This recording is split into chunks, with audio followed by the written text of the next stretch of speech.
అమ్మాయి చక్కగా ఉంది. ఏమోయ్, నువ్వు కూడా చూడరా. Very nice mummy. బాగుందయ్యా, అమ్మాయి చాలా బాగుంది. అవును, మా ముగ్గురికి నచ్చింది.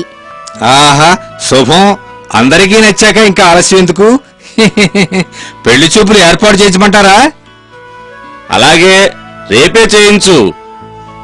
కానీ పంతులు, ఈ అమ్మాయిని ఇంత ముందు ఎప్పుడో చూసినట్టు కనిపిస్తుంది. ఎప్పుడో ఏమిటండి, మొన్న మీరు ఫోటో చూసి నచ్చలేదన్నది ఈ అమ్మాయినే. అవును. ఆ ఫోటోకి ఈ ఫోటోకి ఎంత తేడా ఉండదా మరి? మనిషికి తేడాలున్నట్టే ఫోటో స్టూడియోలో పనితనంలో కూడా తేడాలుంటాయండి. మొన్న మీకు చూపించిన ఫోటో వాళ్ళ అమ్మమ్మ గారి ఊళ్ళో దిగిందిట.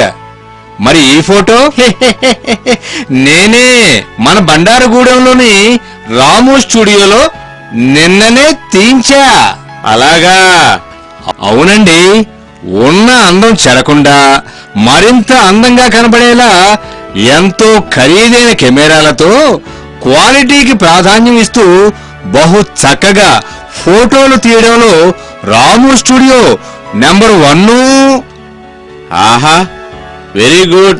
అయ్యా, రాము స్టూడియో పనితనం ఎంత గొప్పగా ఉంటుందో మీరు తెలుసుకున్నారు కాబట్టి అబ్బాయి గారి పెళ్లికి ఫోటోలు. పెళ్లి దాకా ఎందుకు, పెళ్లి చూపుల ఫోటోలు వీడియో కవరేజ్ కి రమ్మందాం. రాము స్టూడియో నెంబర్ చెప్పు.